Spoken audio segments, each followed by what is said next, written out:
જય ઠાકર જય દ્વારકાધીશ મિત્રો. તો જો આપણે ફેરો લઈને જઈએ છીએ, આપણને મળી ગયો છે ફેરો અંકલેશ્વરનો.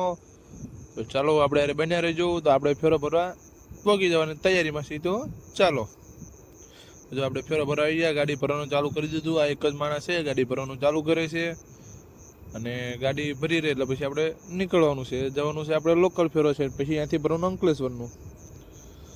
આ કંઈક પછી આપણે આવ્યા હતા પન્નીવાળાને ત્યાં. તો જો ગાડી ખાલી કરવાનું ચાલુ કરી દીધું હતું. આ કરે છે ગાડી ખાલી. માણા જો આ બધા પેલા જાપાનવાળા છે ને, જો પાછા ગાડી ભરવાનું ચાલુ કરી દીધું.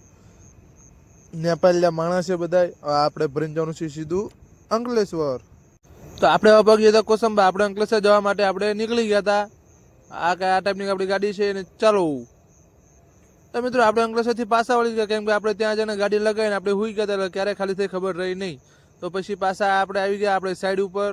તો આજે આ રસ્તાના બાવળાને એવું કઢાયું અને હામાં વંડો છે અને આપણે દીનું બધું જોવા જઈએ છીએ. ત્યાં બાવળને એવું બધું કઢાયું છે, કેમ કે આપણે પ્લોટિંગ બનાવ્યું છે.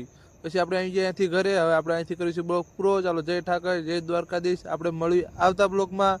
લાઈક કોમેન્ટ કરતા જજો. જય ઠાકર.